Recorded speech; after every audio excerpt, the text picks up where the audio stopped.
Eu não conheço a Vera. Oi? Prazer, Vera. Tudo bem? Tudo, linda. Bartilha de Valinho. Ah! De Valinho. Ah, que gostoso, hein? Morar fora de São Paulo. Tem as coisas boas, só o conservadorismo que é difícil, mas tem as coisas boas. Eu imagino. Valinhos é terrível. Eu sei que é muito forte o conservadorismo. Eu conheço um pouco da sociedade de Valinhos. Mas é legal. Podemos começar, então? Por mim, tudo bem. Podemos? Ok.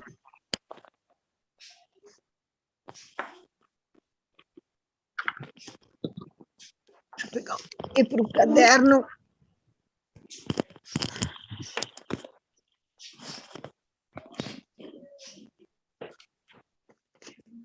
Pronto.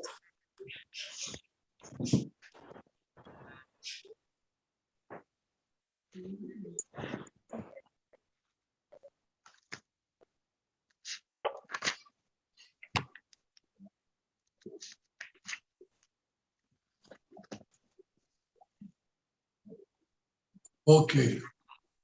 Presente. Então, vamos lá. Vamos começar. Pelo visto, o Newton também entrou, né? É agora. Só que eu vou Ok. um imprevisto, eu vou ter que sair às 5h30, tá? Tá bom, sem problema. Obrigado.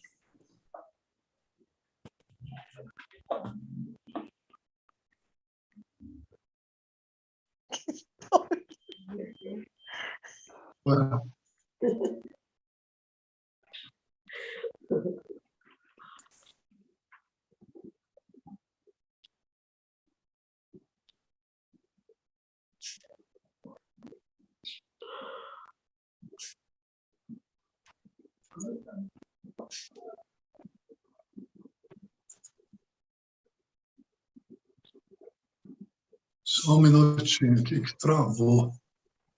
Aqui.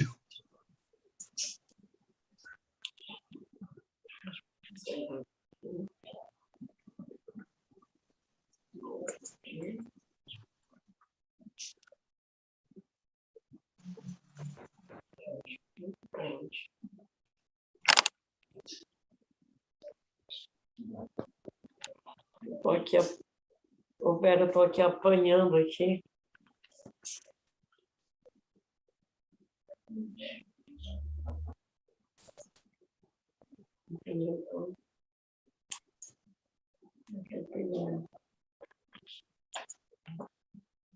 Só um minutinho aqui, porque travou aqui.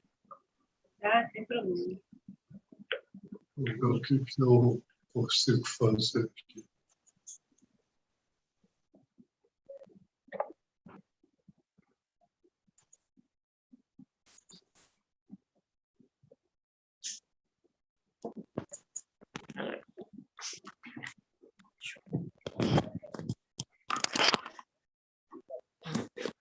Agora sim.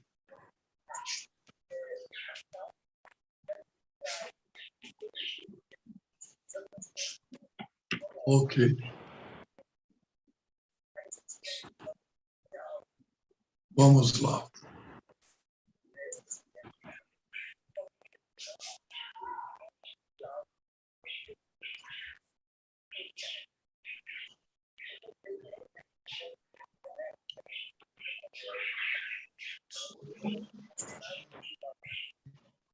Bem, então, vamos lá para a para a nossa aula de hoje.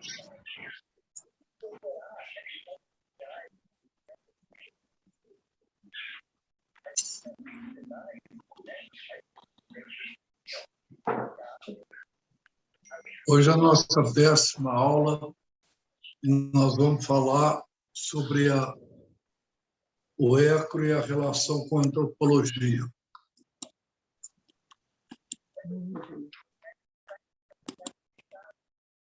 Então, como eu antecipei, eu disse que o ECRO implica uma proposta de uma epistemologia, de uma psicologia, de uma antropologia e de uma pedagogia. Hoje, então, nós vamos falar sobre ECRO e a relação com a antropologia.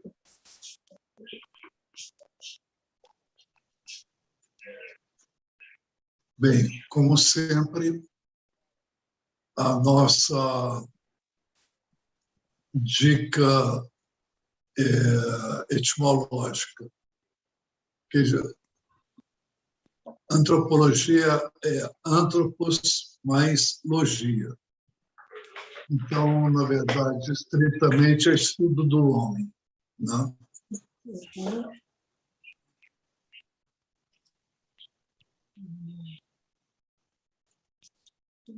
O século XIX, né, foi um século verdadeiramente revolucionário do ponto de vista do campo científico.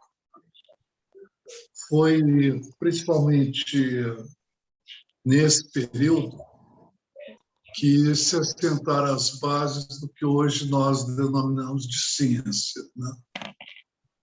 Todos os domínios do conhecimento foram sacudidos por esse verdadeiro terremoto científico, né?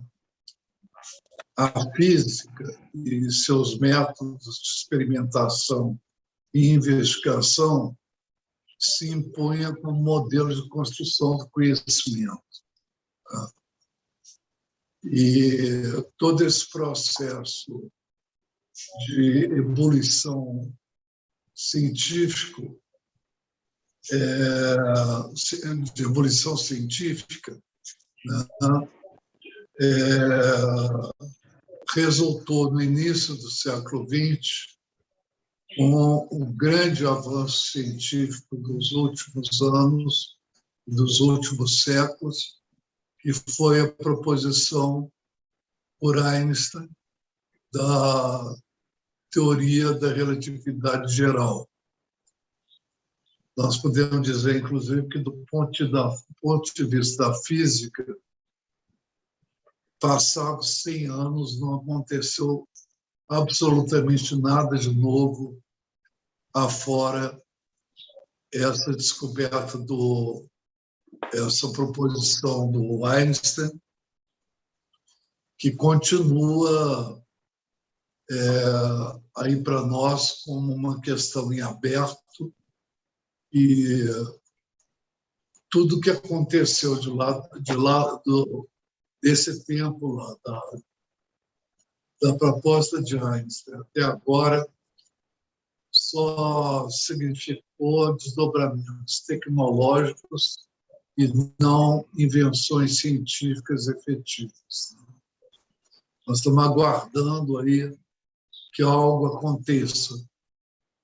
Espera-se que isso possa vir da cosmologia e,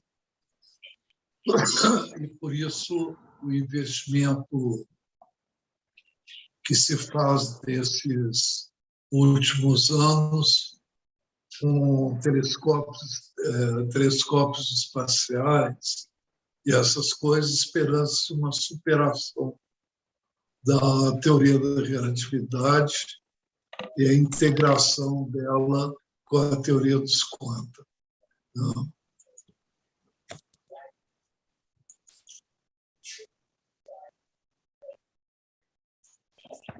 Mas vamos especificamente nos centrar na questão da antropologia. Na verdade, como consequência do colonialismo, né?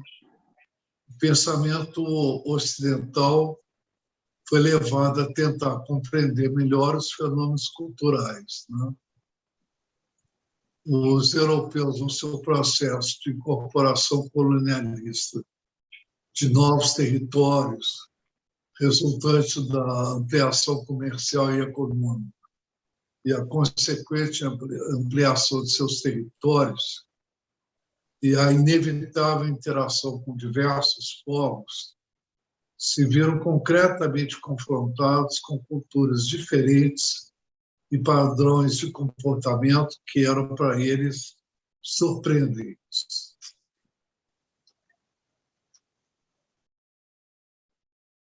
Eu vou relacionar assim, alguns antropólogos que, do meu ponto de vista, são mais relevantes para o que importa nessa aula de hoje. Eu vou começar com o Morgan, que é tipicamente um personagem do século XIX. Ele era americano, nasceu no estado de Nova York, cursou direito, exerceu a profissão de advogado por algum tempo, depois ele se meteu na política, filiou-se ao Partido Republicano, foi deputado e senador. Ele se interessou pela antropologia em função das questões ligadas aos iroqueses. Ele propunha 3 estágios para a evolução da humanidade: a selvageria, a barbárie e a civilização. O interessante do Morgan é que ele foi citado tanto por Engels, quando escreveu As Origens da Família e da Propriedade Privada do Estado, quanto por Freud, quando escreveu Totem e Tabu. Os dois tomaram Morgan como referência antropológica fundamental nessas 2 obras.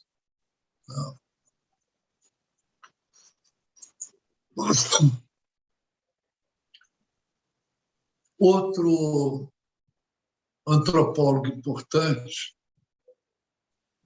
é o Malinowski, que também transitou do século XIX para o século XX. Ele era polaco de origem, mas desenvolveu sua atividade acadêmica na Inglaterra. Ele é considerado um dos fundadores da antropologia social, tendo fundado a escola funcionalista. A principal contribuição do Malinowski para a antropologia foi o desenvolvimento de um novo método de investigação de campo, cuja origem remonta à sua intensa experiência de pesquisa na Austrália, inicialmente com o povo Mailu e, posteriormente, com os nativos das ilhas Trobriand. É muito bonito um texto que o Malinowski escreve, quando ele relata a sua chegada nessas ilhas, quando, na praia, tendo ao lado a sua maleta, ele via um navio, um vapor, que tinha transportado ele até lá. Ele via aquele vapor se afastando, sabendo que o próximo contato dele com a civilização só ocorreria 1 ano depois. O Malinowski, a experiência fundamental dele, que levou a desenvolver esse método de investigação de campo, que a gente chama de observação participante, aconteceu nessa ida dele nessas ilhas. Ele tinha como perspectiva se hospedar na casa do comerciante da ilha, que era também o pastor da ilha. E ele, então, se hospedava na casa dele e todo dia, então, ele se locomovia até o local onde estava a tribo que ele ia estudar, e ele começou a perceber que aquela situação criava todo dia uma nova dificuldade, que era a dificuldade dele de se inserir nas relações com os indígenas que moravam ali. Então, ele teve a ideia de pedir licença ao chefe da tribo para que ele se instalasse dentro da tribo. E, com essa autorização obtida, ele, então, abandonou a casa do comerciante e passou a viver com aquele grupo social que ele estava investigando 24 horas por dia. Tá? Isso permitiu a ele fazer um tipo de investigação muito mais completa e muito mais adequada. Tá? E ele sistematizou esse método e ele passou a ser chamado de observação participante. Essa ideia de Malinowski está profundamente arraigada nas propostas da psicologia social operativa, quando nós utilizamos nos grupos a figura do observador, que a gente chama de observador não participante.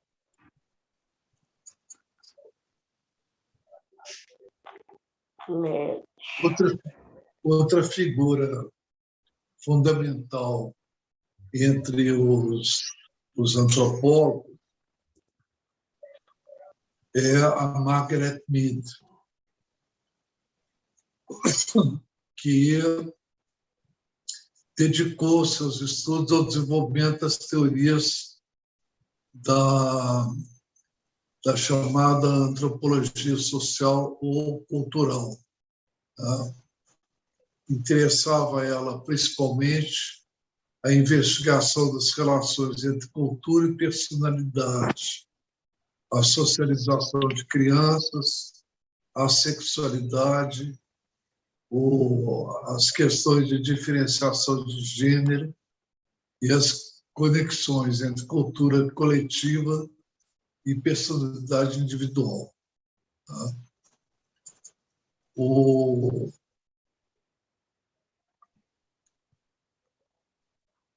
Ela, na Ilha de Vitória, ela observou que a criação das crianças não incluía punições severas, como era o caso da sociedade americana de quem ela tinha origem. Em Samoa, ela observou que a adolescência coincidia com um período de alegria e prazer, o que parecia indicar que as formas que a transição entre infância e vida adulta assumem dependem do contexto social. Ou seja, ela chegou à conclusão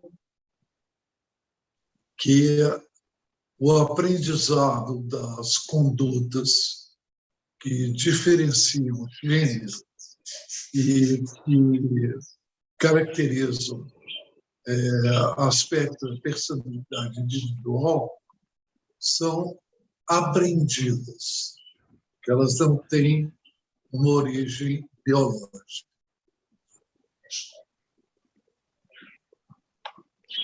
Outra figura importante entre os antropólogos que eu chamo, engraçado, a Ivone está tendo dificuldade de entrar.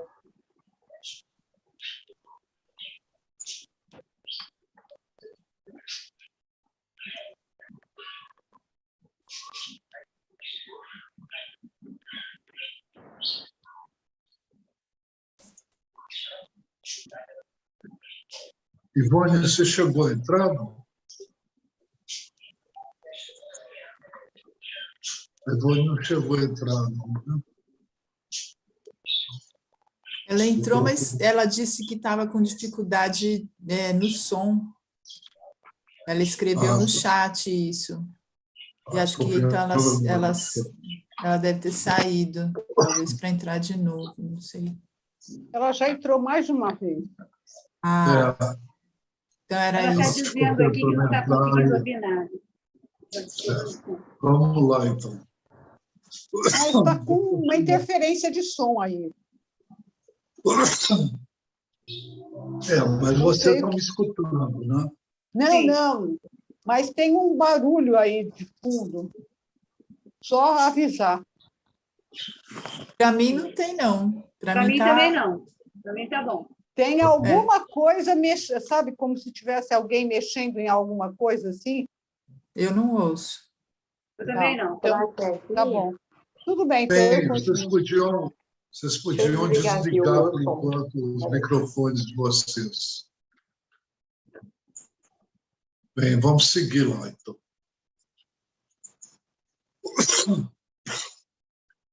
Então, o Lévi-Strauss foi um antropólogo que, na verdade, ele se descobriu antropólogo aqui no Brasil. Quando se estava criando a USP, o governo de São Paulo e a equipe que estava encarregada de estruturar a universidade mandou uma missão à Europa para tentar recrutar alguns professores europeus que viessem ajudar na estruturação da USP. Então, o Lévi-Strauss foi convidado para integrar essa missão e para lecionar sociologia. E foi aí que ele começou a se interessar pela questão dos indígenas brasileiros, né? E ele fez diversas visitas a algumas das tribos brasileiras, e ele diz que foi nesse período de 35 a 39 que ele se descobriu um antropólogo. O trabalho mais importante dele é a publicação da tese que fala das estruturas alimentares do parentesco, em 1949. E ele foi, então, uma figura importante para a antropologia brasileira.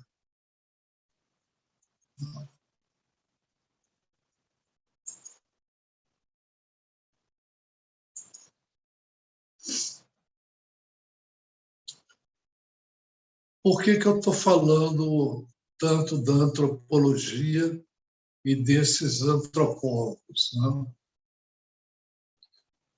Porque, na verdade, na proposta do Pichot e do Blair, quando eles propõem o conceito de eco, eles enfatizam a dimensão operativa do eco. Então, nessa perspectiva do eco, a relação do homem com o mundo é fundamentalmente operativa. Ou seja, todo o contexto representacional, né, que está contido nessa visão do eco, privilegia essa característica principal da opção evolutiva da nossa espécie, que foi a de dar o privilégio ao sistema nervoso central como instrumento maior de adaptação ativa ao ambiente.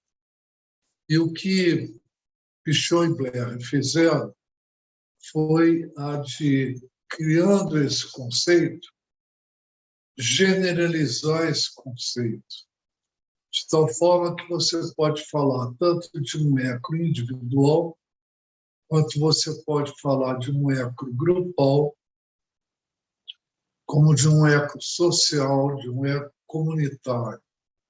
Ou seja, eco, do ponto de vista de Pichot e Blair, equivale à cultura. E daí aquela questão, por exemplo, levantada pela Margaret Mead, da relação entre cultura e identidade, é resolvida por eles do ponto de vista da adaptação ativa. O eco, portanto, é a interpretação que Pichot e Blair deram para a dialética entre indivíduo e grupo social, para a contradição entre cultura, que é a dimensão social, e a identidade, que é a dimensão individual. A operatividade, então, é a finalidade última para permitir a adaptação ativa do sujeito e do grupo humanos ao ambiente. Então, na verdade, é essa a dimensão antropológica que está contida na proposta do eco. Bem, é isso que eu tinha que falar sobre esse tema e gostaria agora que vocês fizessem as perguntas de vocês.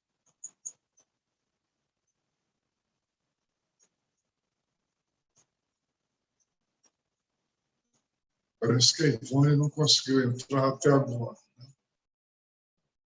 Você está querendo falar, Sônia? Eu. Oi, gente, tudo bem com vocês?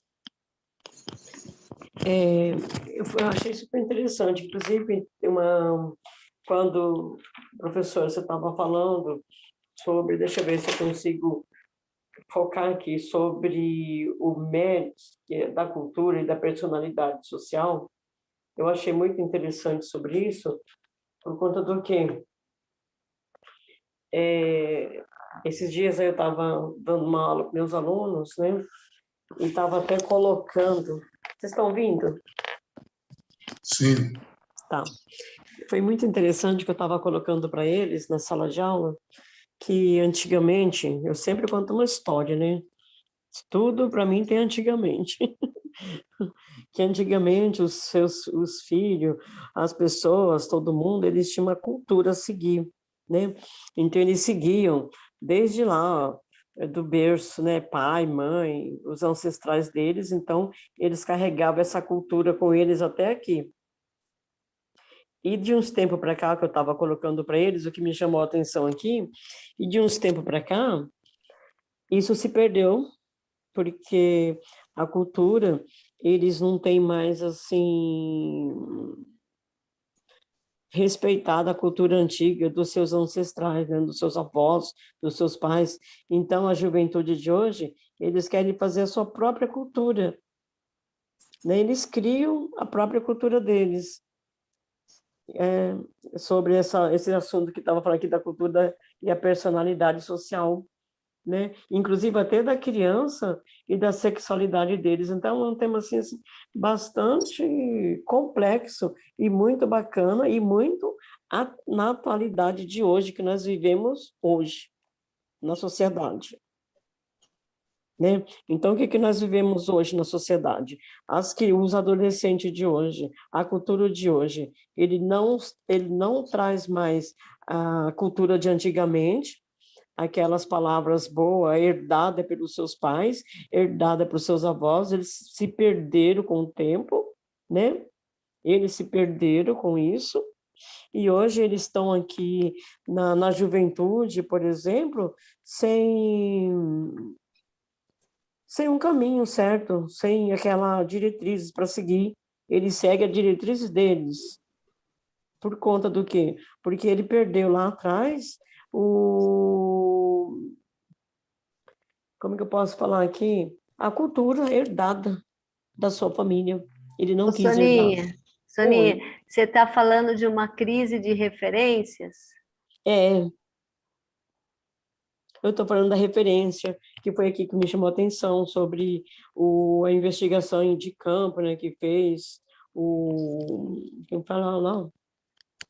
O Leves, né, também, né, que eu coloquei aqui alguns nomes, e o MED, que eu coloquei aqui a cultura dele, a personalidade social. Mas, Soninha, eu acho que são duas coisas diferentes, viu? No meu modo de ver.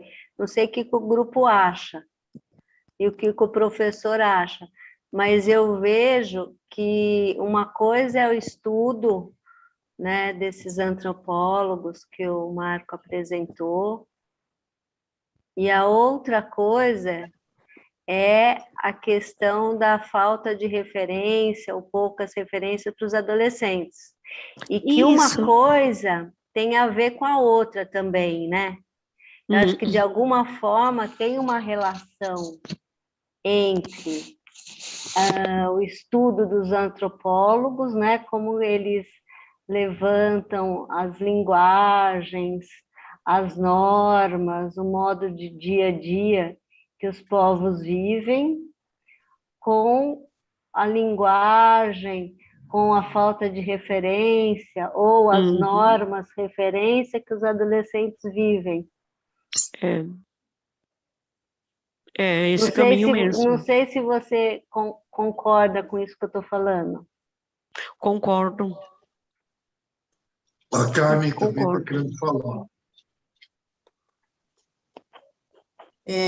Eu queria comentar que quando eu fiz mestrado em comunicação, eu li alguns textos, né, li muitos textos de sociologia de comunicação e tudo, e que alguns autores, principalmente um chamado Jesus Martín Barbeiro, um colombiano, que aí dava conta de explicar que o que seria essa falta de referência que a Soninha coloca, seria assim que a relevância e a intensidade dos meios de comunicação de massa, na medida em que eles foram se desenvolvendo, então eles tomaram o lugar dessas referências ancestrais, né? O que era passado pela família, né, pelas tradições, etc., os meios de comunicação, as mensagens dos meios de comunicação, aos poucos foram substituindo. Então, a referência de aprendizagem no mundo contemporâneo é meios de comunicação de massa. E, na minha visão, para dizer sobre isso e acabar meu à parte, é que a gente só intensificou isso com as redes sociais digitais, né?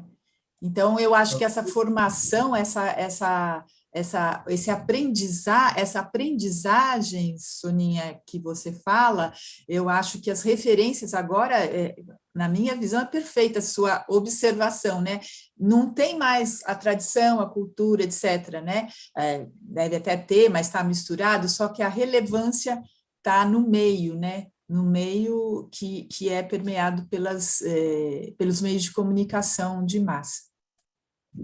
Eu diria que esses jovens a que você se refere, Soninha, eles não estão fazendo nada mais, nada menos do que aquilo que é de se esperar deles.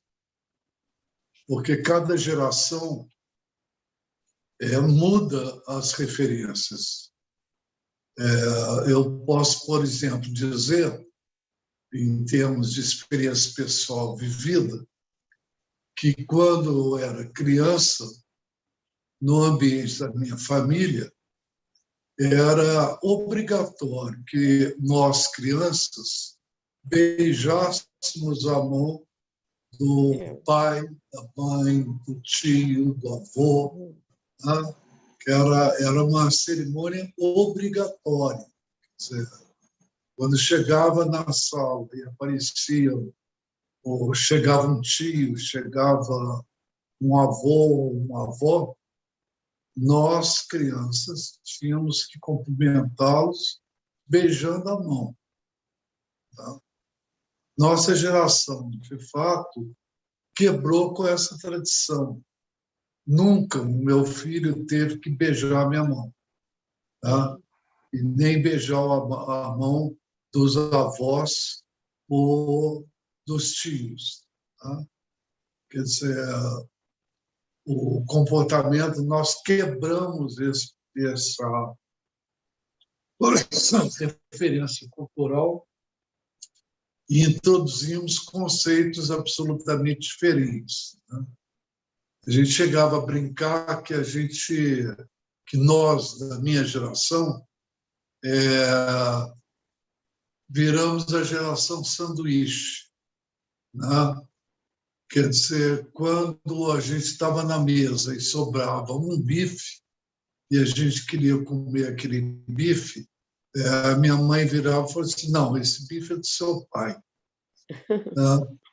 Quando vieram meus filhos e sobrava um bife, eu queria comer aquele bife, minha mulher dizia, não, esse bife é das crianças.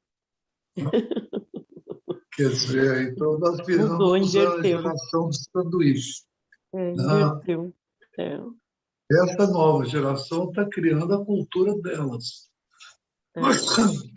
Outras culturas, né? E eu diria que eles não estão fazendo nada mais, nada menos o que se espera delas. Não? Tá bom? É bem Do ponto interessante. de vista cultural, entendam bem, do ponto de vista cultural, não existe certo ou errado. Quando a gente diz que os jovens estão tendo uma cultura nova, diferente da nossa, e que a gente se espanta com outros comportamentos que eles adotam, né? Eu diria que isso é puro moralismo nosso. Bem interessante, Os né? jovens têm outros comportamentos. E principalmente do ponto de vista de condutas sociais, do ponto de vista sexual que eles adotam, e absolutamente não faziam parte da cultura nossa quando criança ou quando adolescentes. Eles têm outras perspectivas e outras referências. Eles são influenciados por outro, como a Carmen trouxe, né? Por outras, e os pais também, quer dizer, todos somos influenciados por outros meios de comunicação, né? E hoje você não tem a família, você tem as famílias. É verdade. Tem famílias de várias formações, né? De várias... Diversidade. Existem, exatamente. Então, não é que eles estão desrespeitando a ancestralidade, eles só não estão reproduzindo. Eu acho que a cada geração cria-se novas formas de pensar, De viver, novas né? formas de agir, para a adaptação ser ativa. Senão, a gente ainda estava usando lampião, né? Se a gente pensar em termos dos nossos hábitos antigos, hábitos concretos, né? Que vão mudando com toda a tecnologia. A cultura também muda com os meios de informação. E hoje, com as redes sociais, você tem acesso a muitas culturas, né? A muitas formas culturais, não só a cultura ocidental. Você tem acesso à cultura oriental, não é? Uma evolução, né? Na verdade. É sempre uma evolução, né? Sempre uma ampliação, né? Verdade, bem De colocado. padrões. Bem colocado. Aí, nesse tempo, né, bem colocada a sua fala. Aí serve para gente, assim, que está atuante, né? Tá com esse olhar, assim, né? Feliz, né? Uma felicidade, né? Dessas mudanças todas, né? Aí você coloca ali, no caso, a criança ou adolescente no momento em que ele se sente feliz, se realiza os desejos deles, né? É nesse momento que ele descobre mais coisas novas, onde você acabou de colocar a vivência nova. Muito, muito bem colocado. Eu acho que é bonito de ver, né? Os jovens,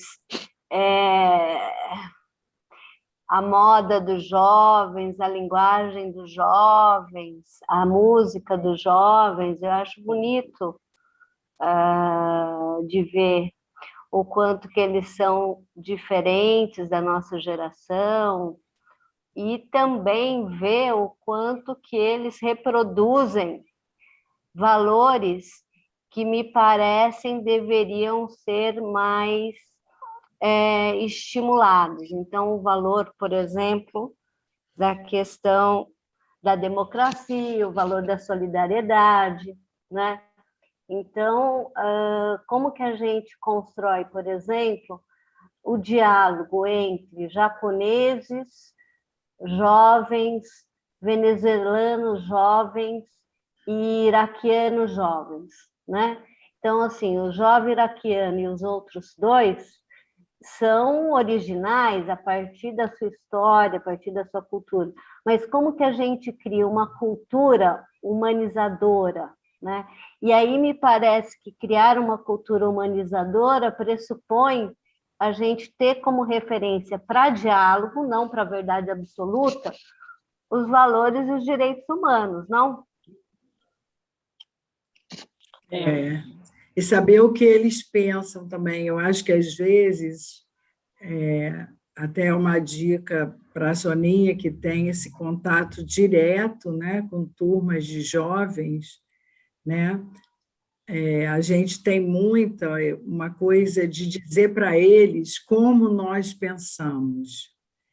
E o que ajuda a refletir são as perguntas, são as dúvidas, e não as certezas, porque as certezas elas estão fechadas, né?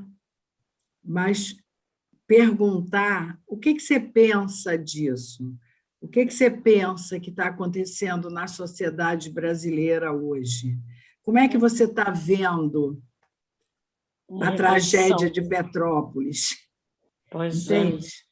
Então, para eles aprenderem a se fazerem perguntas e a também pensar e a buscar o conhecimento, porque às vezes eles podem chegar, não sei, né? E aonde que eu tenho que buscar isso? Em algum estudo, em algum texto, em algum escritor, em algum poeta, em algum antropólogo, não é? Eu acho que há essa curiosidade nossa também, de outra geração, saber como eles pensam, eu acho que ajuda muito, Bartira, nesse diálogo. Com certeza, e não só para os jovens, mas para os macacas velha como nós também, né? Verdade. Pois é. Quer dizer, esse perguntar, esse estar aberto, né? democracia nos diálogos problematizadores e acolhedores também deve ser feito entre nós, não só com os jovens, verdade. né? A Só que aí os compreensão. obstáculos para esses diálogos mais democráticos são imensos, né? Então, como a minha questão atual, talvez interesse para alguns, para outros não, a minha questão atual é assim, como que a gente dialoga com a direita, né?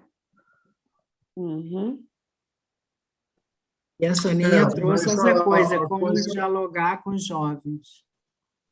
a coisa passa por instâncias, às vezes, muito mais difíceis, né? Por exemplo, eu tenho um paciente na faixa dos 30 anos que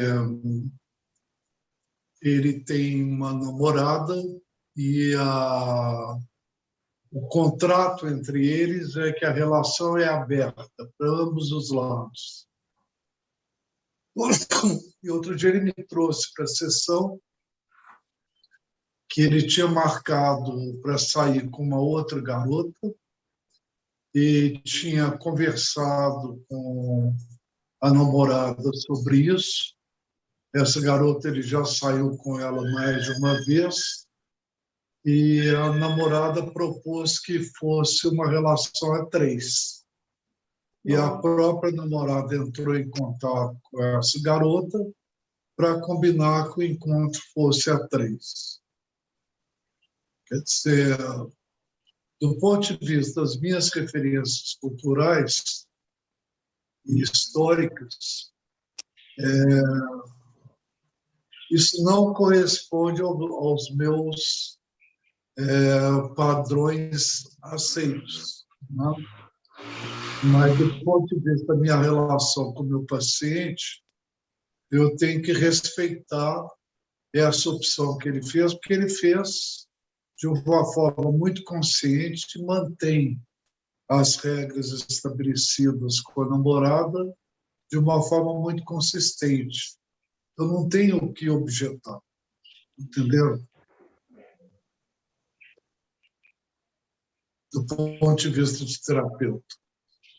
É um acordo claro entre os dois, que pode ser que sirva por um tempo, para sempre, mas é um acordo claro, então tem uma concordância de ambos os lados. Eu acho que é isso que está muito mutante, porque a gente saiu de uma coisa que tinha uma direção, como diz a Sônia, né? Só tinha um caminho, né? Eu sou da geração que a mulher tinha um caminho né? De casar, né? De preferência virgem, né? É verdade. E casar até que a morte os separe, e ter todos os filhos que o Deus mandar, não era assim? Mas aí a minha geração já é a geração pós-1950, já foi a geração da pílula anticoncepcional, onde a mulher começa a se apropriar do próprio corpo e, por poder ter um instrumento como a pílula, ela pode, então, dizer se ela quer ou não ter filhos ou ter mais filhos, não é? Ela ganha ali com a pílula. Então, cada descoberta, cada invenção, cada tecnologia interfere na cultura e a cultura devolve com padrões relacionais. Não é isso? E aí, Regina, eu acho que fica muito próximo, porque quando a gente, o que eu entendi, né? Quando a gente trabalha esse conceito do eco, todos esses aspectos, eles estão muito relacionados, embora, didaticamente, o Marco esteja trabalhando um a cada aula, um aspecto em cada aula.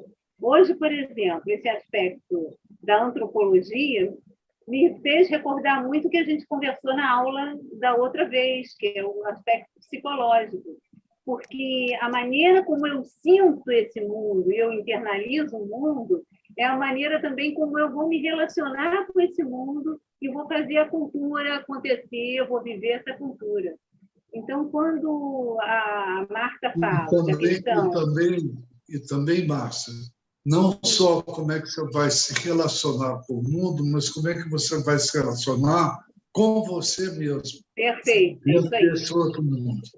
É isso mesmo. Quer dizer, porque eu me relaciono comigo mesma a partir das impressões que eu tive, a partir dos sentimentos que eu estou vivendo, das conclusões e da consciência que eu vou formando. Então, acho que esse conceito de consciência, a dialética, para mim ficou fechadinho esse conceito de consciência que eu não tinha conseguido totalmente elaborar na aula passada, mas eu acho que hoje deu para avançar um pouquinho mais nisso.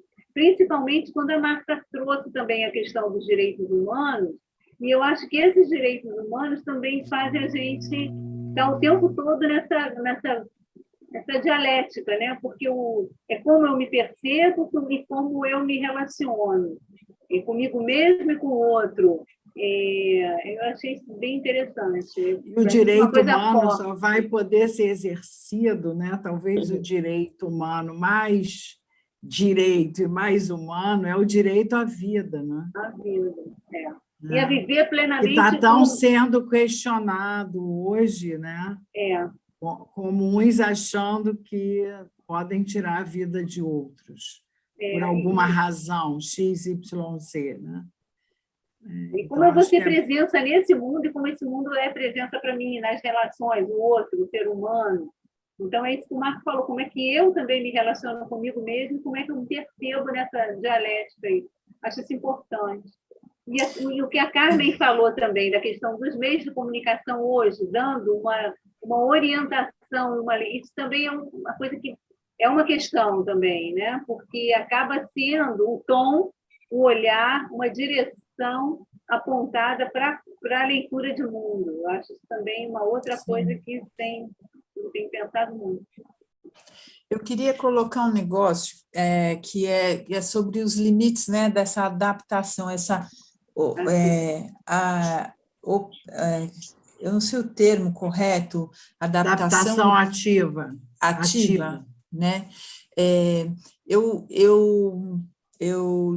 assisti um filme muito interessante sobre a física quântica e trabalhei muito assim com os meus alunos, um filme que chama Quem Somos Nós? Alguém aqui já deve ter visto muito, né? Muito bom, muito bom. É muito interessante, né? E ele traz essa questão de né, recorte, cada um recorta ou faz um modelo, então aquilo não é um absoluto, né? É uma coisa que assim você pode assim virando o olhar, ampliando, enfim, você consegue desenvolver e criar outras coisas, e aí eu estou fazendo uma intersecção com isso dessa adaptação ativa.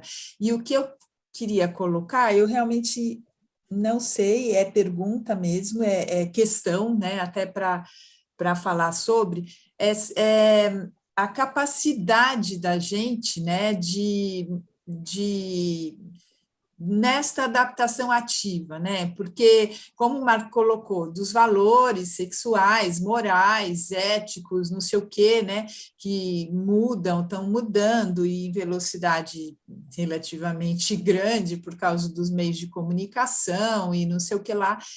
E como é que, né? Quais são os limites da gente se adaptar? E, enfim, a impressão que eu tenho é que hoje devido a essa dispersão, né, de referências, o ser, né, humano, ele sofre mais, ele é impactado mais por esse mundo tão cheio de referências, né? Acho que você não acha que ele é demandado de ter uma crítica, isso, porque ele recebe tanta informação, isso. E são tantos os caminhos, sim, né? E tantas as narrativas, né? Sim. E que você hoje tem que ficar atento se aquilo que você está recebendo é verdade, é fato, proselitismo, alguém inventou alguma coisa, né? Ontem eu vi um filme com meu neto muito engraçado, é uma crítica a esse momento, chama O Sócio, com aquela... Isso aí se chama, Regina, negra. suicídio digital. Tudo isso. Mas a gente fica sujeito, não é? A todo momento. Tudo isso aí que a gente está vendo, né? Nessas mudanças de prestar atenção ali, prestar atenção aqui. Suicídio. Nunca a gente teve que fazer tantas escolhas, suicídio digital. Então, ela cria o filme é uma comédia, claro, nada filme cabeça, é uma comédia, e ela cria um sócio, e ela consegue inventar, por conta das redes sociais, um sócio misterioso, e todo mundo faz negócio com o sócio dela sem nunca ter visto ele. Na verdade, faz negócio com ela, mas ela é uma mulher negra, então ela não é aceita, né? Então ela cria esse cara que ela inventou, né? Interessante. É uma crítica a isso, como hoje você pode inventar um perfil, inventar um personagem, inventar um fato, não é? Então, você hoje tem um presidente dos Estados Unidos dizendo que o presidente da Rússia vai fazer guerra, e aquela narrativa dele penetra em todos os telejornais mundiais e influencia algumas pessoas que acreditam nele, outras pessoas não. E você, na verdade, reles mortal aqui, um pingo de areia no mundo, não sabe em que você vai. Você vai por um pensamento próprio também, né? Acreditar mais de um lado ou do outro. Mas eu acho que hoje nunca vai ser tão importante criar jovens pensantes. Nunca foi tão... Eu acho que sempre foi importante fazer pensar, mas agora é para sobreviver. Com verdade. Verdade, é igual a... Você me lembrou, né, falando aí nas plataformas digital, quando eu falei que tem que é suicídio digital, já tem até uma página pequena nos livros didáticos dos alunos, assim mesmo. Aí eu falei, meu Deus, como é que eu vou explicar isso aqui para os meus alunos? Deixa primeiro eu ler isso aqui para mim ver, porque às vezes nem tudo você deve ler, porque senão eles não vão entender. E, na verdade, aí essa semana... Ou vão entender do jeito deles, né? Tem que ler do jeito dele. Aí essa semana... Não, eles vão entender do jeito deles, do jeito deles, Mas o que acontece? Essa semana, lá na escola, teve um fato muito interessante. Eu segui, né? Umas aluninhas lá, super legal, tudo de bem com a vida. Então, eu acho que ela deve ter ouvido falar suicídio digital por aí, ou ela abriu a página do livro, ou ela pegou no jornal, ou ela entrou na mídia. Eu sei que ela estava por dentro. Do assunto, né? Aí, ela e uma outra aluna resolveram fazer uns bilhetinhos. Esses bilhetes correram em 6 alunos, mais ou menos, na mão de 6 alunos. Então, nesses bilhetes, inclusive até deixei na escola, ia até trazer para vocês e apostar para vocês, acabei deixando na gaveta. Aí os bilhetes estavam assim, suicídio coletivo, entendeu? Aí daqui um pouco a professora mandou chamar lá para mim conversar com o aluno. Professora Soninha, dá uma olhada aqui nesse aluno, porque ele está chorando tanto, ele recebeu um bilhete, suicídio coletivo. Está convidando ele para participar de um suicídio coletivo, por conta dessas falas digital. Aí, como eu já estava dentro do assunto... Mas aí o bilhete já saiu do digital, né, Sônia? Aí, como eu estava por dentro do assunto, eu passei... Já não é mais digital, já virou pessoal. Pois é. Eu falei assim, deixa que eu vou resolver esse assunto. Cadê o pequeno? Aí um pequenininho que chorando desesperadamente, mas o que que foi? Ele me contou a história. Inclusive, ele pegou o bilhete que ele recebeu, ele jogou no lixo, eu procurando o lixo, para achar o bilhete do aluno. Aí eu fui até as meninas que fez o bilhete para ele, convidando ele, né? E mais uns outros lá. Só que aí as falas eram totalmente diferentes. O que eles colocavam no bilhete? Um dos bilhetes que eu recolhi estava assim: você está convidado para poder assumir e falar para a sala que você é gay. Tipo assim, desse jeito. Assim, mexendo mesmo com a personalidade do aluno. Se ele é, eu não sei. Se ele for também, né? Eles que comandam o corpo deles. Então, eu sei que eu peguei 2 bilhetes, aí eu estava... E o outro... Quando é que vocês vão reunir esses alunos todos com seus bilhetes para conversar a respeito? Então, mas aí, no caso, ela passou para uns 4, 5 A escola alunos. não lida assim, Então, infelizmente. Então... Aí conversar com cada um, não, tem que juntar todo mundo. Então, aí depois eu deixei lá com o meu diretor, esses 2 cidadãozinhos lá, que começou a escrever esses bilhetinhos, né? Passei para eles que tem mais autonomia para poder tá chegando num ponto positivo com eles. Aí depois eu acabei conversando com o diretor, falando desse assunto, suicídio digital, né? Que inclusive tem uma página no livro, não lembrava quais série, né? Porque temos 500 alunos, mais de 1000 livros, não ia lembrar quais páginas eu abri, tinha o contexto, o texto, né? Mas é por aí mesmo, você falou nessa plataforma entre as pessoas lerem. A gente vive também uma crise da palavra. A mídia mostra, né? E eles já se atropelam. Eles já passam a mensagem distorcida. Só um minuto. Ivone, você está escutando a gente? Agora eu estou escutando, mas eu vou ficar sem a imagem, tá? Vocês estão me ouvindo? Sim. Porque eu estou numa situação meio particular aqui com o meu olho. Então, eu vou ficar só ouvindo. Pena que eu só consegui entrar agora. Eu não conseguia ouvir vocês.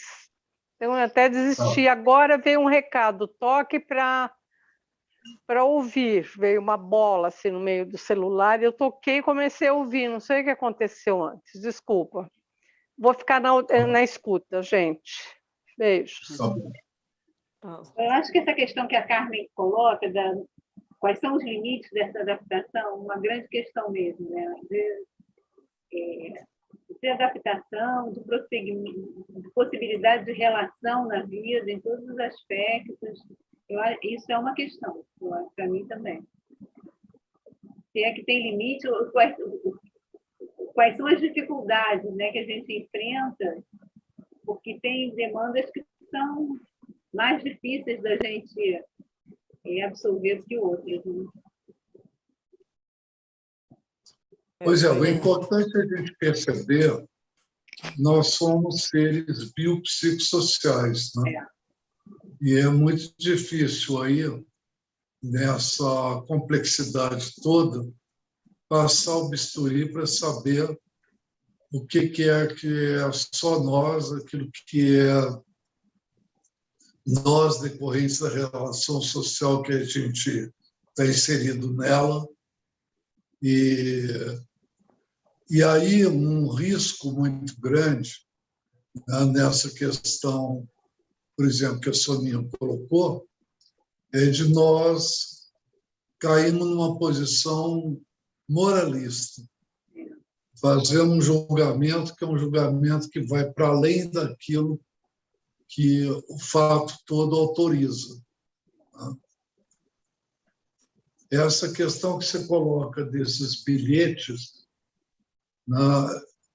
eu acho que a a Regina está insistindo num ponto de que essas coisas têm que ser socializadas, tem que conversar com o grupo, tem que falar com o grupo, tá?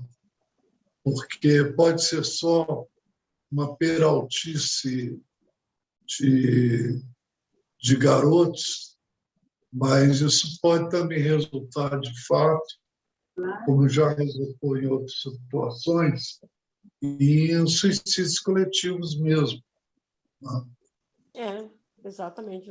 Porque suicídio digital é cancelamento, é exclusão da rede, das redes sociais. Agora, suicídio coletivo já é outro significado.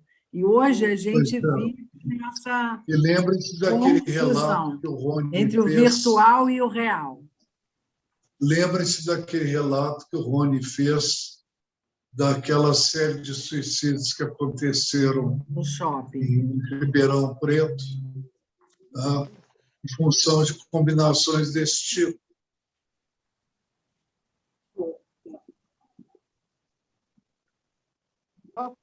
Eu queria até dizer que eu estive numa escola que uma pessoa, um agente de saúde que eu pesquisei para minha tese, a gente ficou em contato e ele me chamou para conversar com adolescentes, porque alguns adolescentes mais sensíveis estavam preocupados com isso e fizeram um TCC deles sobre isso e apresentaram na escola. Então, eu fui para conversar com eles um pouco sobre esse contexto. É uma realidade que está acontecendo em muitas escolas.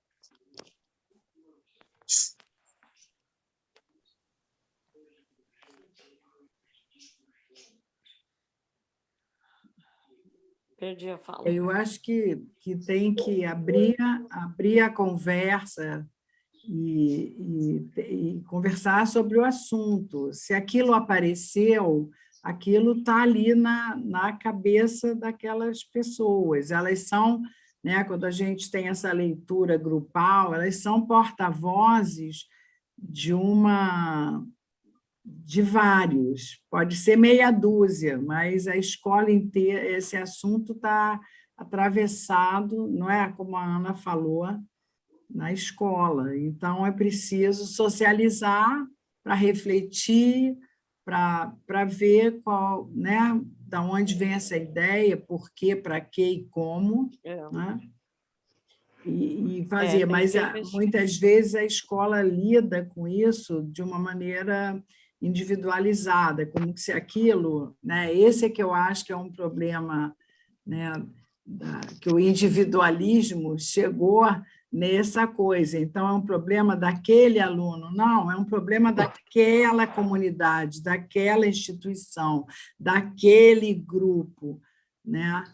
Então, é importante lidar, eu insisto sempre com isso, já desde sempre, mas é muito difícil, porque não é bem assim, né? Porque isso demanda também um preparo para poder, né? Um conhecimento. E, Regina, eu acho que, principalmente, o entendimento de que as questões são coletivas, não são individuais. Você vê que nem na pandemia a gente conseguiu fazer isso. As pessoas não têm nem cuidados que são coletivos, as pessoas não têm, porque se acha que ela vai dar conta, né? Então, eu acho que é uma percepção do indivíduo em relação com o mundo, com o outro. Pois é, e agora é engraçada essa questão do contraditório, né? Porque agora, por exemplo, gente, o que tem de mobilização, de solidariedade com Petrópolis é o Brasil inteiro.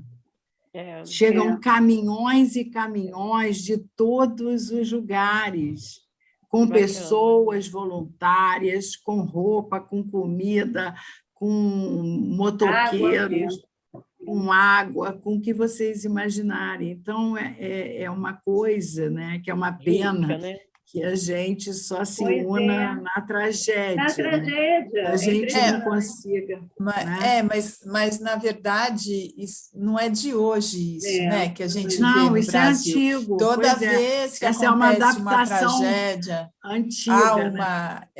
há uma solidariedade que aflora, né? Assim, eu acho que isso agora, o que eu queria falar é isso aí que a Márcia falou, que há uma questão coletiva, e essa coisa do suicídio, e assim, né? Até ontem lidei com isso, que um amigo da minha filha tinha desaparecido e ele estava muito deprimido, ele está morando em Lima, né, que o pai dele mora lá, enfim, e eu fiquei muito preocupada, mas aí hoje já a mãe dele mandou recado que ele apareceu e tal, mas que ele está muito mal, né, e aí eu queria também colocar aí no grupo, né, que essa questão aí que a gente lida com estas não sei, muitas demandas para o indivíduo e uma individualização, né? Eu já li coisas assim, né? Que para minha tese, inclusive. Então, isso vai dando um desgaste, uma fadiga, né? Existencial, e que parece que um momento que a gente vive é meio que um momento em que essas coisas começam a tomar uma dimensão grande, né? Uma dimensão maior, né? O suicídio como uma, sei lá, válvula de escape, como uma coisa que, eu não sei, eu lanço até isso porque é uma questão que sempre fica na sofrimento. Né? Isto, seria uma coisa assim, né? E estaria nesta questão que a gente está falando, porque é uma adaptação ativa, mas que é negativa, que é pela aniquilação da vida, da destruição, eu não sei. E aí entraria a extrema-direita pregando exatamente isso, né? A destruição, né? E fica isso tem alguma conexão, né? Uma coisa assim, eu não sei, é preocupante esse tipo de adaptação, né?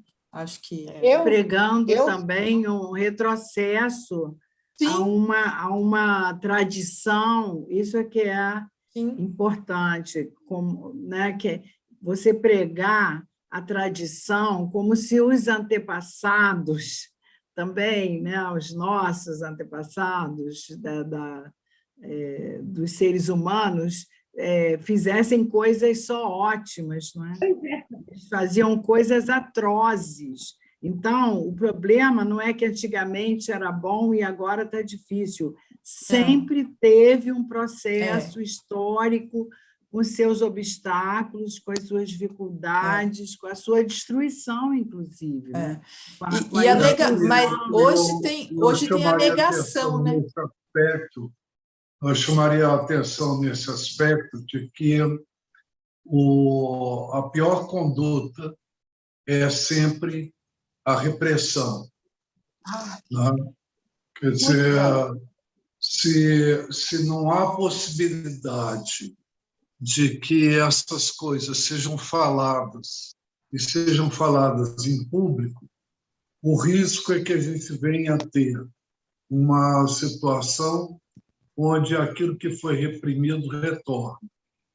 Né? Outro dia nós estávamos falando sobre a questão da defesa do nazismo. Né? O não falar disso, não haver espaço para falar disso, é pura repressão. E a repressão não funciona a favor da libertação, ela funciona a favor da repetição do trauma, a repetição de uma forma rígida dos mesmos conteúdos. Então, é necessário. O não dito volta maldito. É o que eu chamo de espaços de interpelação. É necessário que se possa falar, se possa questionar, se possa argumentar, porque senão não é elaborado, é meramente reprimido. E o reprimido sempre retorna. A liberdade de poder Eu falar. queria falar, eu queria fazer uma pontuação em relação às pessoas que ainda não falaram hoje. Maria Lúcia, o Newton, o Zé Paulo. Olha, Vera. eu queria falar rapidinho, porque eu estava justamente escrevendo aqui que eu estou saindo, tenho um compromisso. Mas, bem rapidinho, muita coisa veio na cabeça, né? Que eu acho que precisa ser discutido. Quando a Carmen fala dos limites, né? Até onde a gente precisa aguentar, me veio muito o paradoxo da tolerância, né? Quer dizer, até onde a gente pode ter tolerância com as coisas? Quando o Marcos citou o exemplo do paciente dele, né? Que vem falar de uma relação a três, ele coloca que, como terapeuta, ele acabou tendo que aceitar, mas que aquilo não faz parte do universo cultural dele, né? Então, novamente, a questão até onde a gente pode... Quer dizer, qual é o limite de tolerância nosso, né? E parece que hoje essa questão, para mim, está... Quer dizer, está me vindo muita coisa na cabeça que eu acho que precisa ser pensada, e o grupo acho que tem pensado, mas basicamente é isso. Antes nós tínhamos uma formação cultural que era muito mais, vamos supor, limitada, mas sossegada, né? Porque você tinha as respostas, né? Quer dizer, hoje você tem, até do ponto de vista multicultural, né? Você, a princípio, você tem que aceitar tudo, tem que ser tolerante. Mas até onde isso é verdade? Eu não sei se aceitar tudo, né? Não sei o termo. Você... não sei. Eu acho que você Pode colocou muito cancelar. bem o paradoxo da tolerância. Eu sou tolerante até onde? E acho que hoje essa tolerância está sendo muito exigida, né? Quer dizer, eu acho que nós estamos aí num nível de relacionamento desse meio digital, né? Que a tolerância está sendo muito exigida. Eu estava também aqui aproveitando, me lembrando do caso da Sônia, da Soninha, né? Que ela fala dos grupos na escola de suicídio coletivo. Né? Eu desconhecia essa situação, né? Veja, não faz parte da minha cultura isso, né? E aí, quando a Regina fala, olha, você está pensando em reunir esse pessoal? Eu falei, bom, esse seria, de fato, o caminho até para isso fazer parte da minha cultura, né? Agora, o que eu vou fazer com isso depois, né? Quer dizer, se eu vou cancelar, se eu vou aceitar, se eu vou entender, aí eu diria, é um desafio que a gente está vivendo no cotidiano diante dessas novas situações. Que nós estamos, me parece, constantemente desafiados a enfrentar coisas que não faz parte ou que não fez parte até agora da nossa cultura, que de alguma forma é aquilo que nos dá tranquilidade para caminhar, para seguir e para agir. A parte da nossa cultura que a gente partilha, né? Que a cultura é uma coisa muito maior do que onde a gente transita, né? Sim. Diria que é quase uma zona de conforto, por onde a gente consegue caminhar entendendo o que está acontecendo. Aí, mais assim, eu acho que a identidade, né? Com aquilo que você tem uma afinidade, com aquilo que você tem uma identidade, né? Acho que isso... Aquilo que você reconhece como sendo você reconhece como uma coisa que te diz Que respeito, diz né? respeito, que me constitui, aquilo ali me constitui, Isso, aquilo faz parte. Mas aí também tem uma interferência do mundo digital que a gente está vivendo, né?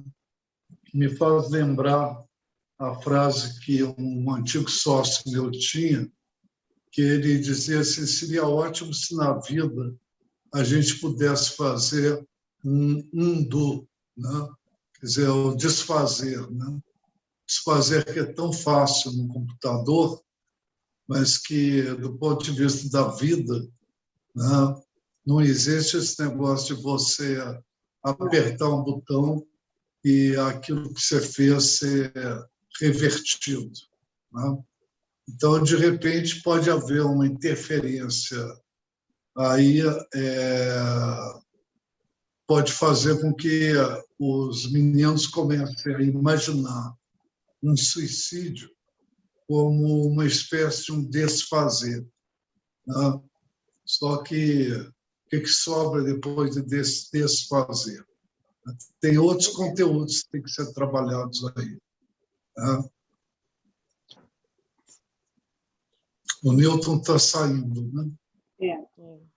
Olha, isso que você falou, Marco, tem alguns autores, eu não lembro onde, mas eu li sobre essa questão do adolescente, de como os adolescentes hoje se colocam, então, nessa cultura.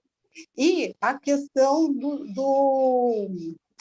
até da interferência do mundo digital, como se fosse possível, que nem você faz no jogo, sabe? Que você morre e depois você tem outra vida.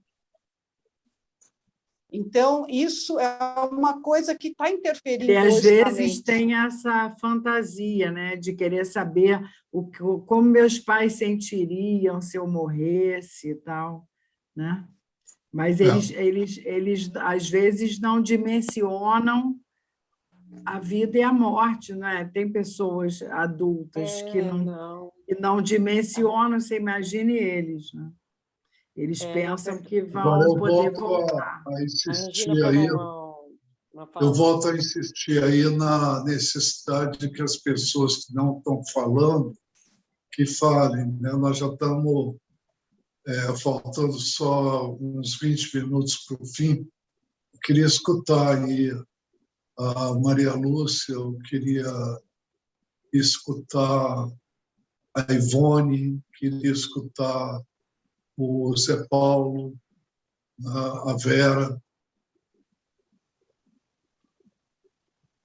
Bom, eu posso falar alguma coisa.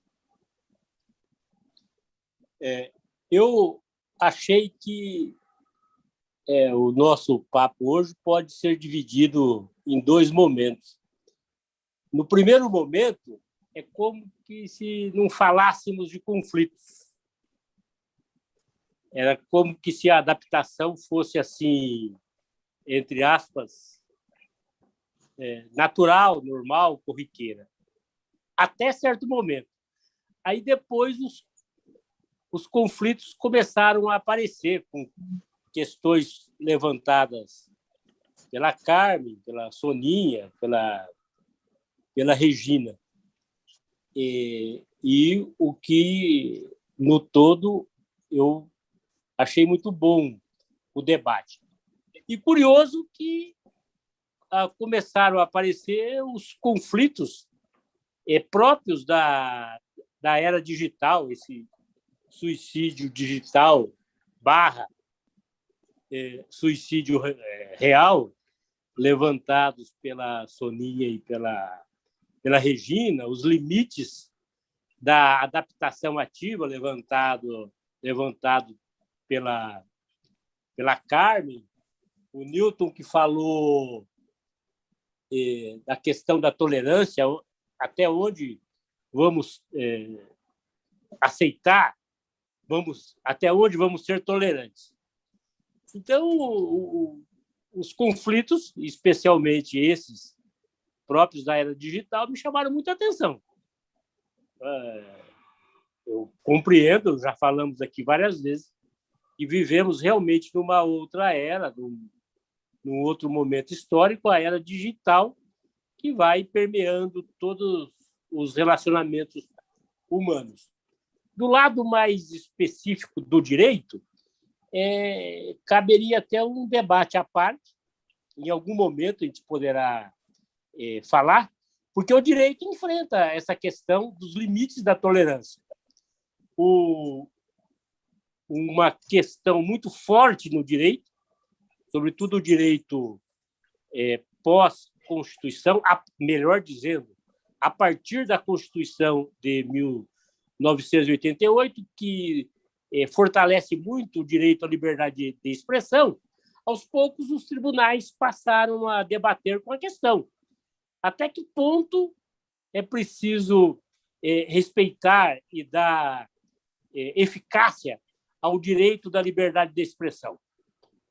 Há vários acórdons, várias decisões, vários debates sobre o assunto no Supremo Tribunal, que, num outro momento, nós podemos até aprofundar. Em curto resumo, o direito da liberdade de expressão é garantido pela Constituição, ressalvada a questão do conflito com outros direitos.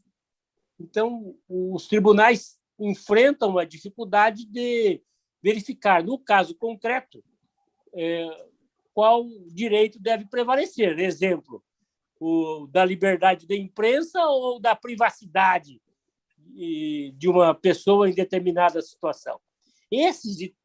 A própria questão do debate sobre o nazismo, sobre a defesa do uso individual de tóxico e tantos outros que o Supremo Tribunal tem enfrentado. Então, curioso que esse debate que foi levantado aqui dos limites da tolerância é uma das sérias questões levantadas, debatidas e decididas pelo direito. E um outro tão rico esse debate que caberia num outro momento, numa outra circunstância, aprofundá-lo. Então, no início do nosso debate aqui, que pouco se falou em conflito, parecia que tudo se adaptava, eu estava muito incomodado com isso. Mas, com a ocorrência, com o aparecimento dos tantos conflitos, isto eu entendi que ficou mais apropriado para a realidade que vivemos.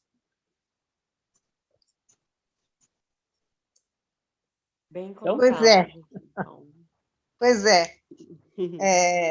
Marco, olha, eu ouvi com bastante atenção a sua aula e eu fiquei assim bastante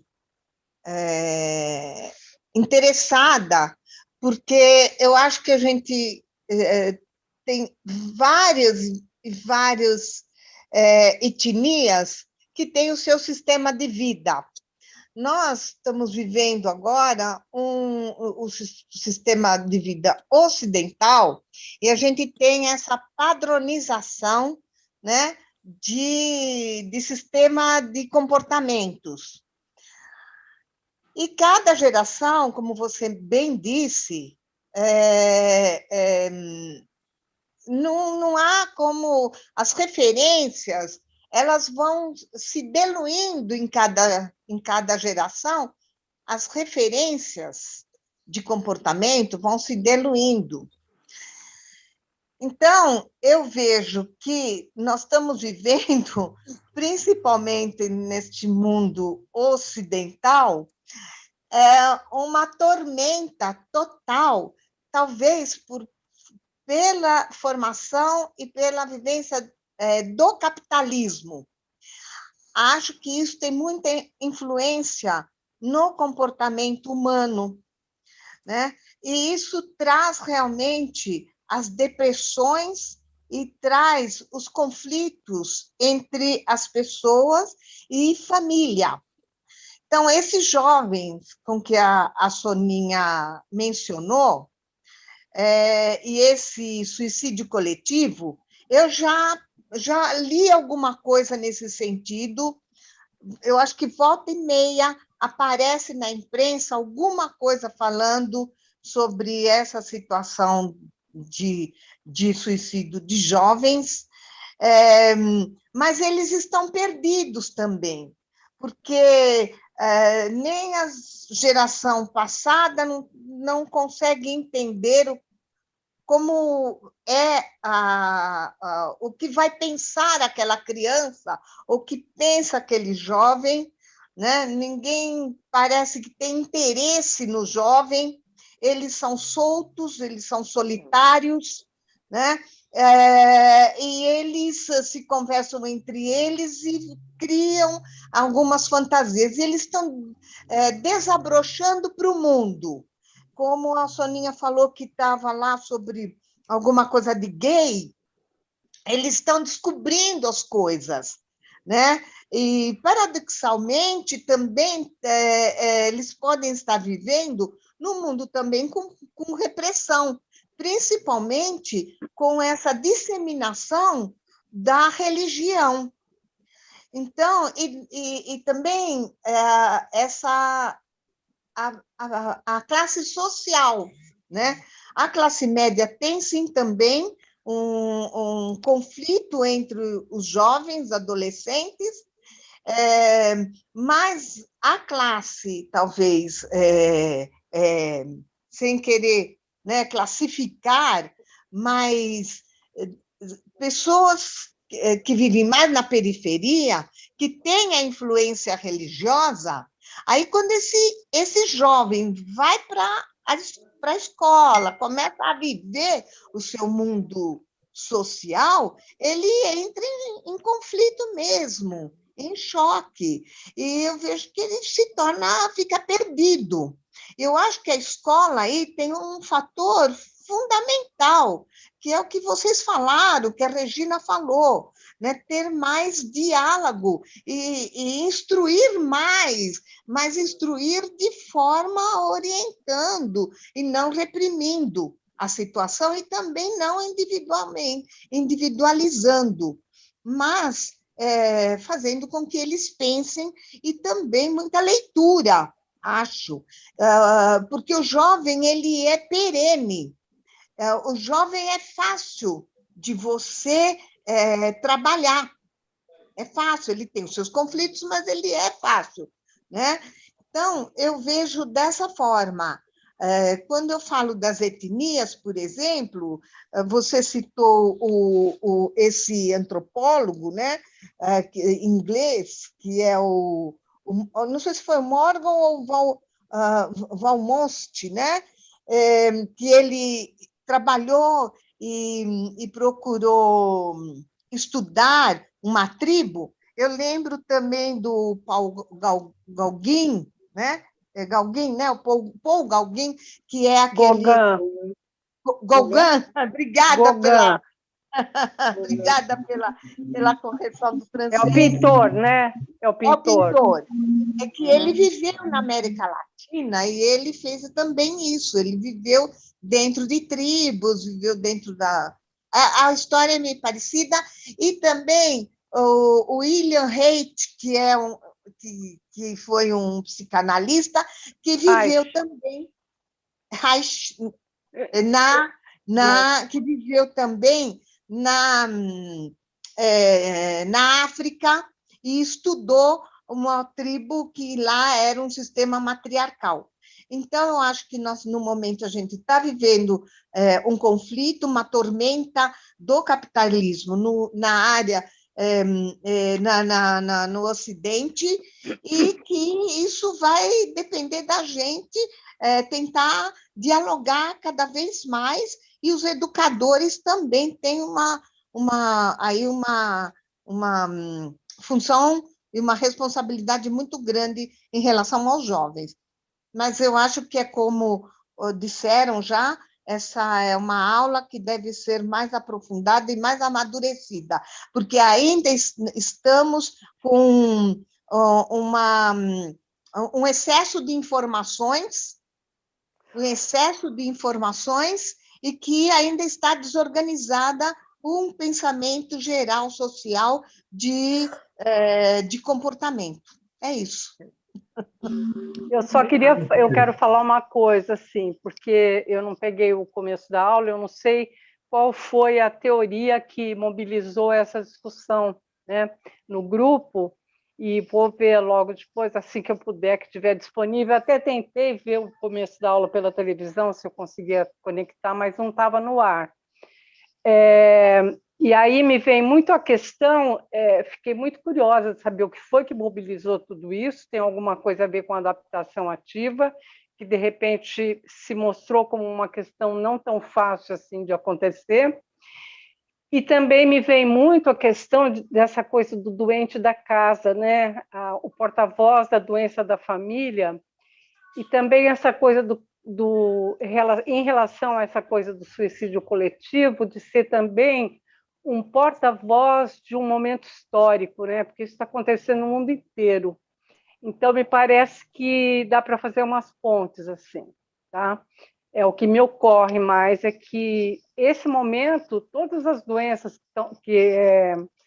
emocionais, ou psicológicas, ou psicossociais que estão aparecendo, podem muito ser um porta-voz de um momento histórico, que está muito difícil, né? E suicídio coletivo me veio muito essa questão, né? As pessoas estão sofrendo por uma coisa que está acontecendo e a gente não tem alcance. É isso. Maria Lúcia, está faltando você.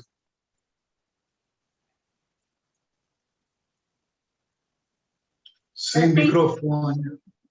Microfone cortado. Microfone cortado.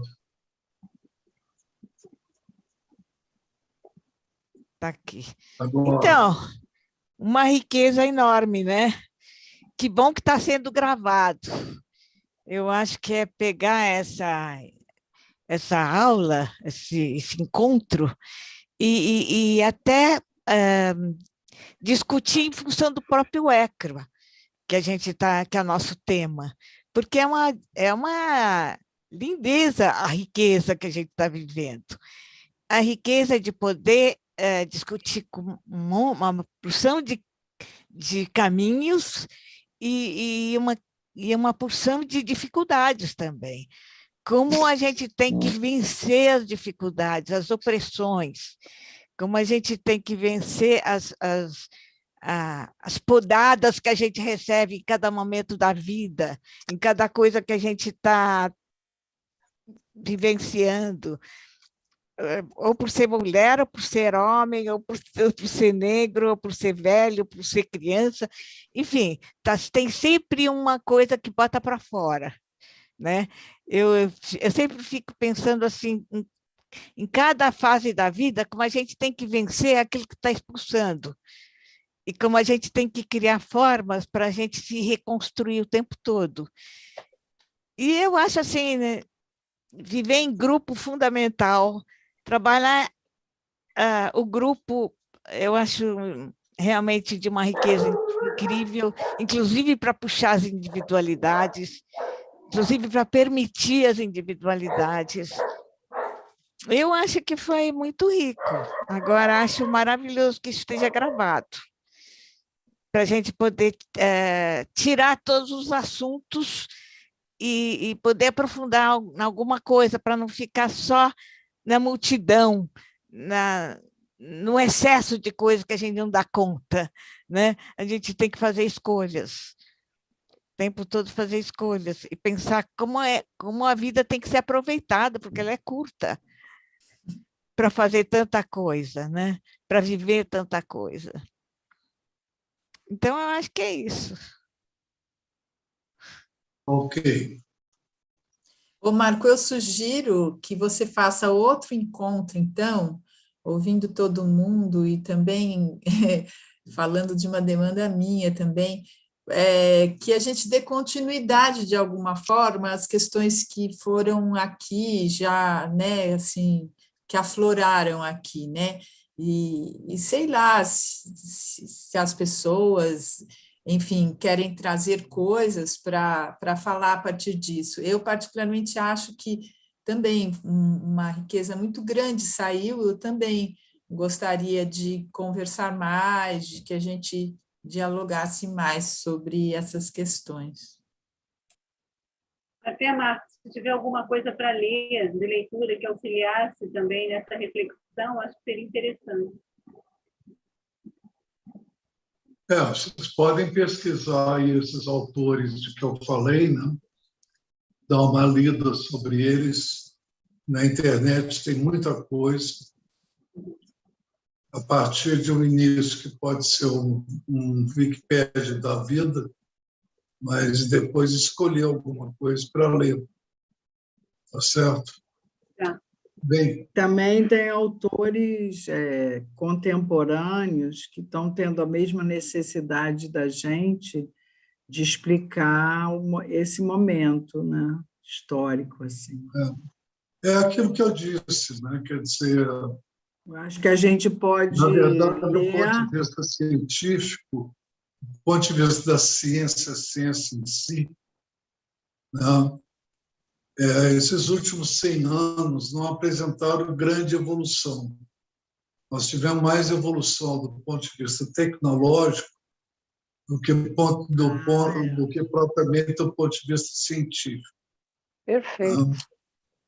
Isso, principalmente no campo das ciências, você está falando principalmente no campo das ciências humanas, né? Não, da física, por exemplo, depois de Einstein, não apareceu nada efetivamente novo. O que está acontecendo são desdobramentos. E a contradição que permanecia na época do Einstein entre relatividade e teoria dos quantas, ela continua aí.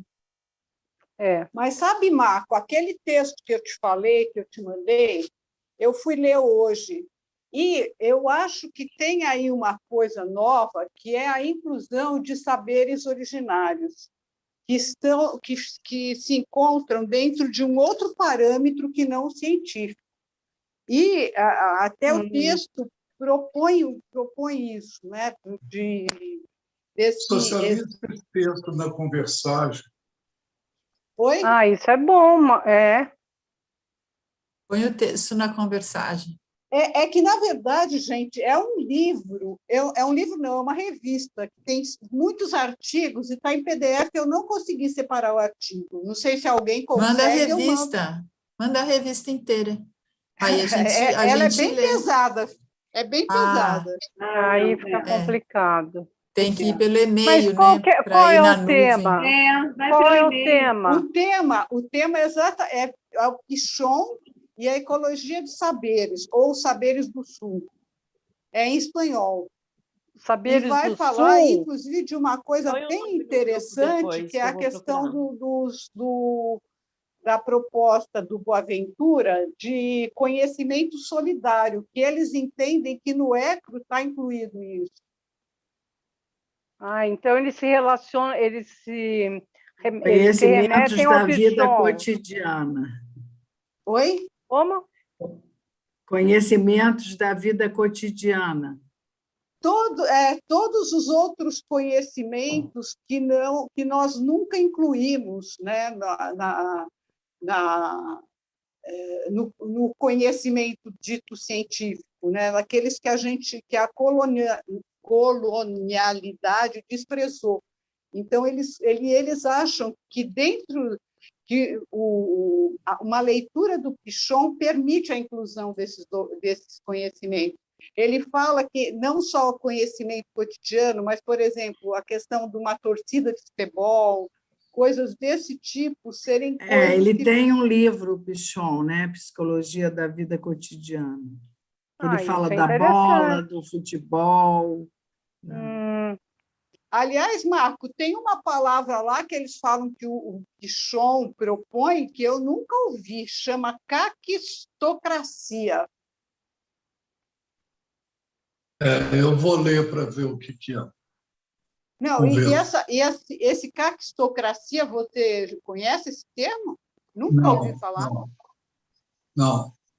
Como é que escreve? Eu até anotei esse. Como é que escreve? K-A-K-I, aí é caquistocracia. Põe no chat. Escreve aí. Quer dizer o quê? No chat. Não sei o que quer dizer, eu não consegui entender.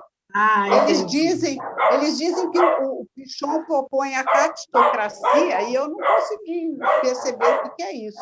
Por isso que eu trouxe para perguntar hoje. Fecha o microfone da Sônia. Deixa eu falar uma coisa. Você fechar o microfone da Sônia.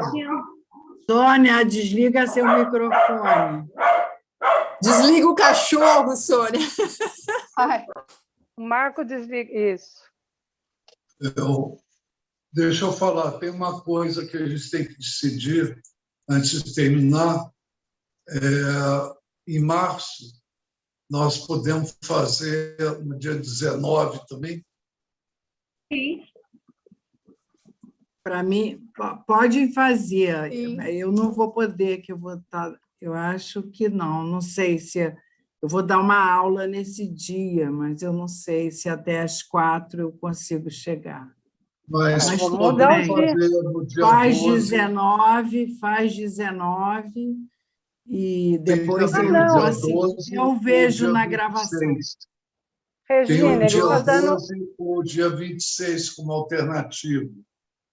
Então, vamos pegar um dia que a Regina possa. Pegamos 26. Para mim, 26 é bom. Para mim também, prefiro. 26 também é bom para mim. Então, tá feito. Então, Pode ser? Então, dia 26. Sim. Pode ser Tá 26, certo. então. Obrigada, Sim. gente. Está combinado, então. Então, Tá podemos bom. terminar por hoje. Coração. Como é que faz o Ah, coração? Regina, você põe para mim aqui o nome desse livro do Pichon que você falou, da vida cotidiana? Biologia da vida cotidiana, boto. Eu vou ver se eu tenho ele. Põe no Conversagem, tá? Tá, Deve ter, tá eu bom. vou ver se eu acho. Tá bom. Tá ok. Tá ótimo, gente. Tá bom. Pena que eu Obrigada perdi para todo a aula. mundo. Bom domingo para vocês. Até segunda. Beijo, Tchau. gente. Até Obrigada, segunda. Marco. Tchau, gente. Tchau. Obrigada. Obrigada, Marco. Tchau. Obrigada. Obrigado, Marco. Tá ok. Tchau.